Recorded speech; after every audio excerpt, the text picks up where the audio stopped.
नमस्कार दोस्तों, आज का हमारा विषय है हाइड्रोजन भाग 3 यानी हाइड्रोजन पार्ट 3। तो वीडियो शुरू करने से पहले आइए हम देखते हैं कि हम इस वीडियो में क्या पढ़ेंगे। इस वीडियो में हम हाइड्राइड्स के बारे में पढ़ेंगे। तो चलिए अब हम हाइड्राइड्स के बारे में पढ़ते हैं। डायहाइड्रोजन निश्चित परिस्थितियों में इनर्ट गैस के अलावा लगभग सभी तत्वों के साथ कंबाइन होकर बाइनरी कंपाउंड बनाता है, जिन्हें हम हाइड्राइड कहते हैं। अगर E किसी तत्व का सिंबल है तो हाइड्राइड को हम EHX से दर्शा सकते हैं। इसका उदाहरण है MgH2, या हम इसे EMHN से भी दर्शा सकते हैं, और इसका एग्जाम्पल है B2H6। और हाइड्राइड को 3 अलग श्रेणियों में वर्गीकृत किया गया है। पहली है आयनिक या लवणीय या लवण समान हाइड्राइड यानी आयनिक और सलाइन और सॉल्ट लाइक हाइड्राइड्स। दूसरा है संयोजक यानी कोवलेंट या आणविक यानी मॉलिक्यूलर हाइड्राइड्स।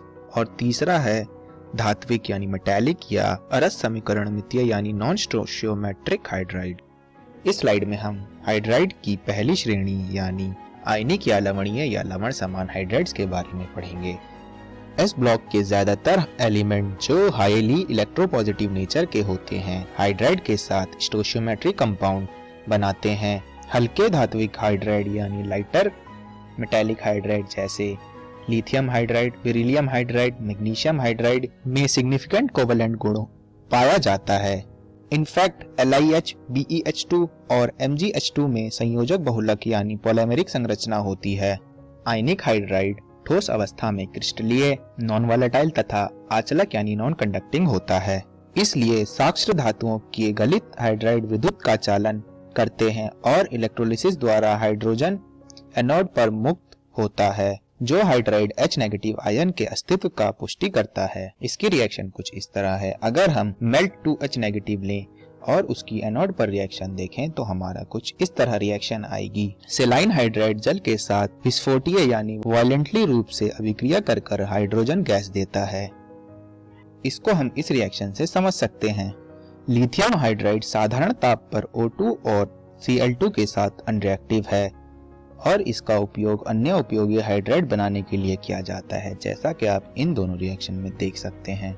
इसमें आप लिथियम हाइड्राइड को Al2Cl6 के साथ रिएक्शन करते हुए देख सकते हैं, और दूसरी रिएक्शन में आप लिथियम हाइड्राइड को B2H6 के साथ रिएक्शन करते हुए देख सकते हैं। इस स्लाइड में हम हाइड्राइड की दूसरी श्रेणी के बारे में पढ़ेंगे, यानी संयोजक या आणविक हाइड्राइड यानी कोवलेंट और मॉलिक्यूलर हाइड्राइड। डायहाइड्रोजन अधिकांश P ब्लॉक के तत्वों के साथ संयुक्त होकर मॉलिक्यूलर कंपाउंड बनाता है। इसके कुछ उदाहरण हैं CH4, NH3, H2O और HF। अपनी सुविधा के लिए अधातुओं के हाइड्रोजन यौगिकों को भी हम हाइड्राइड मानते हैं। कोवलेंट होने के कारण ये वोलेटाइल कंपाउंड होते हैं। मॉलिक्यूलर हाइड्राइड का फर्दर क्लासिफिकेशन उनके लुईस संरचना यानी लुईस स्ट्रक्चर में अपेक्षित इलेक्ट्रॉन की संख्या तथा बॉन्ड की संख्या पर किया गया है। इसको 3 श्रेणियों में वर्गीकृत किया गया है। पहला है इलेक्ट्रॉन नियन यानी इलेक्ट्रॉन डेफिशिएंट, दूसरा इलेक्ट्रॉन परिशुद्ध यानी इलेक्ट्रॉन प्रिसाइज, और तीसरा इलेक्ट्रॉन समृद्ध यानी इलेक्ट्रॉन रिच। अब हम इन तीनों के बारे में पढ़ते हैं। इलेक्ट्रॉन न्यून यानी इलेक्ट्रॉन डेफिशिएंट हाइड्राइड, जैसा कि नाम से पता चलता है, परंपरागत लुईस संरचना लिखने के लिए इनमें इलेक्ट्रॉन की संख्या अपर्याप्त होती है। इसका उदाहरण टाइबोरेन है, जिसको हम B2H6 से दिखाते हैं। पीरियोडिक टेबल के 13th ग्रुप के सभी तत्व इलेक्ट्रॉन नियन यौगिक बनाते हैं।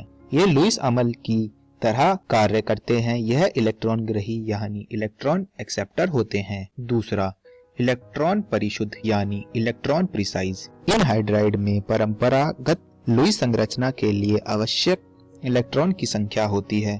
पीरियोडिक टेबल के 14वें ग्रुप के सभी तत्व इस प्रकार के यौगिक बनाते हैं, जैसे कि इसका उदाहरण है CH4, जो कि 14वें ग्रुप का है और इनका आकार टेट्राहेड्रल ज्योमेट्री का होता है। तीसरा है इलेक्ट्रॉन समृद्ध यानी इलेक्ट्रॉन रिच। इलेक्ट्रॉन समृद्ध हाइड्राइड के पास एक्सेस इलेक्ट्रॉन होते हैं, जो कि इलेक्ट्रॉन युग्म के रूप में उपस्थित होते हैं, यानी यह इलेक्ट्रॉन लोन पेयर के रूप में उपस्थित होते हैं। पीरियोडिक टेबल के 15वें से 17वें वर्ग तक के तत्व इस प्रकार के यौगिक बनाते हैं। जैसे NH3 में एक लोन पेयर होता है, H2O में 2 लोन पेयर होते हैं, HF में 3 लोन पेयर होते हैं। ये लुईस बेस के रूप में व्यवहार करते हैं। ये इलेक्ट्रॉन दाता होते हैं, यानी यह इलेक्ट्रॉन डोनर होते हैं। हाई इलेक्ट्रोनेगेटिव एटम जैसे नाइट्रोजन, ऑक्सीजन तथा फ्लोरीन के हाइड्राइड पर लोन पेयर युग्म होने के कारण अणुओं में डाई हाइड्रोजन बंध बनता है, जिसके कारण अणुओं में एसोसिएशन होता है। अब हम डाइहाइड्रोजन की तीसरी श्रेणी के बारे में पढ़ेंगे, यानी धात्विक या नॉन स्टोशियोमेट्रिक हाइड्राइड। यह ज्यादातर डी ब्लॉक और एफ ब्लॉक के तत्वों से बनते हैं। हालांकि 7वें, 8वें और 9वें ग्रुप की धातुओं इस प्रकार के हाइड्राइड बनाती हैं। छठे वर्ग में केवल क्रोमियम ही CrH हाइड्राइड बनाता है। इस प्रकार के हाइड्राइड ऊष्मा एवं विद्युत का चालन करते हैं, यानी वह हीट और इलेक्ट्रिसिटी को कंडक्ट करते हैं, पर उनकी कंडक्टिविटी पेरेंट मेटल की तरह कार्यक्षम नहीं है। डाइहाइड्रोजन की डेफिशिएंसी के कारण लवणीय डाइहाइड्राइड के विषम में हमेशा नॉन स्टोशियोमेट्रिक होते हैं। उदाहरण के लिए आप यह सब देख सकते हैं कि यहाँ पर इनकी स्टोशियोमेट्री सही नहीं है, इसलिए ये नॉन स्टोशियोमेट्रिक हैं। ऐसे हाइड्राइड में स्थित संगठन का नियम लागू नहीं होता है। पूर्व में यह सोचा जाता था कि इन हाइड्राइडों के धातु जालक में हाइड्रोजन इंटरस्टिशीज यानी अंतराकाशी स्थिति ग्रहण करते हैं, जिससे इनमें बिना किसी परिवर्तन की विकृति यानी डिस्टॉर्शन उत्पन्न होती है। इसलिए इन्हें इंटरस्टिशियल हाइड्राइड यानी अंतराकाशी हाइड्राइड कहा गया है। रिसर्च में यह स्पष्ट हुआ कि NiPDCeAc के हाइड्राइडों को छोड़कर इस वर्ग के अन्य हाइड्राइड अपने जनक धातु की तुलना में विभिन्न जालक रखते हैं। संक्रमण धातुओं पर हाइड्रोजन के अवशोषण के गुण को उत्प्रेरकीय अपचयन अथवा हाइड्रोजनीकरण अभिक्रिया द्वारा अनेक यौगिक बनाने में ज्यादा रूप से प्रयुक्त होता है। कुछ धातु जैसे प्लेटिनम एवं Pt हाइड्रोजन के बृहद आयतन को समायोजित कर सकती है। इन्हें भंडारण माध्यम के रूप में प्रयुक्त किया गया है। हाइड्रोजन भंडारण एवं ऊर्जा स्रोत यानी हाइड्रोजन स्टोरेज और सोर्स ऑफ एनर्जी के रूप में इस गुण के प्रयोग की प्रबल संभावना है। इस स्लाइड में हम जल के बारे में पढ़ेंगे। सभी लिविंग ऑर्गेनिज्म का एक बड़ा भाग जल द्वारा निर्मित है। मानव शरीर में लगभग 65% और कुछ पौधों में लगभग 95% जल होता है।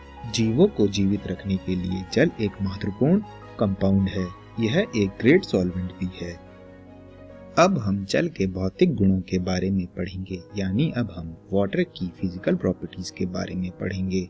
यह एक कलरलेस यानी रंगहीन और स्वादहीन यानी टेस्टलेस लिक्विड है। कंडेंस फेज में चाहे वो लिक्विड हो या ठोस स्टेट का, जल के असामान्य गुणों के कारण जल के अणुओं के बीच हाइड्रोजन बॉन्ड का होना है। इसी वर्ग के अन्य एलिमेंट के हाइड्राइड जैसे कि हाइड्रोजन सल्फाइड, हाइड्रोजन सेलेनाइड जिसे हम H2S और H2SE से जानते हैं की तुलना में जल का high freezing point, high boiling point, उच्च वाष्पन ऊष्मा यानी high heat of vaporisation, high heat of fusion का कारण हाइड्रोजन बॉन्ड का होना है। अन्य द्रवों की तुलना में जल की विशिष्ट ऊष्मा यानी हाई स्पेसिफिक हीट, तापीय चालकता यानी थर्मल कंडक्टिविटी, पृष्ठ तनाव यानी सरफेस टेंशन, द्विध्रुव अघूर्ण यानी डाइपोल मूवमेंट और डाइलेक्ट्रिक कांस्टेंट के मान उच्च होते हैं। इन्हीं गुणों के कारण जीवमंडल में जल की महत्वपूर्ण भूमिका है। वाटर की हाई हीट ऑफ वेपोराइजेशन और हाई हीट कैपेसिटी ही जीवों के शरीर और जलवायु के सामान्य ताप को बनाए रखने के लिए उत्तरदायी है। वनस्पति और प्राणियों के मेटाबॉलिज्म में अणुओं के अभिगमन के लिए जल एक उत्तम विलयक का कार्य करता है। इस स्लाइड में हम जल की संरचना के बारे में पढ़ेंगे, यानी स्ट्रक्चर ऑफ वाटर के बारे में पढ़ेंगे। गैसियस स्टेट में वाटर एक बेंट मॉलिक्यूल है। इसका बेंट एंगल यानी आबंध कोण 104.5 डिग्री है और इसका OH बॉन्ड की लेंथ 95.7 पिकोमीटर है। इसको हम कुछ इस तरह देखते हैं कि दोनों हाइड्रोजन बॉन्ड के बीच में 104.5 डिग्री का डिफरेंस है और OH बॉन्ड की लेंथ 95.7 पिकोमीटर है और यह अत्यधिक ध्रुवित अणु है, यानी यह एक हाईली पोलर मॉलिक्यूल भी है। और नीचे वाले चित्र में हमने जल के अणुओं में ऑर्बिटल ओवरलैप को भी दर्शाया है।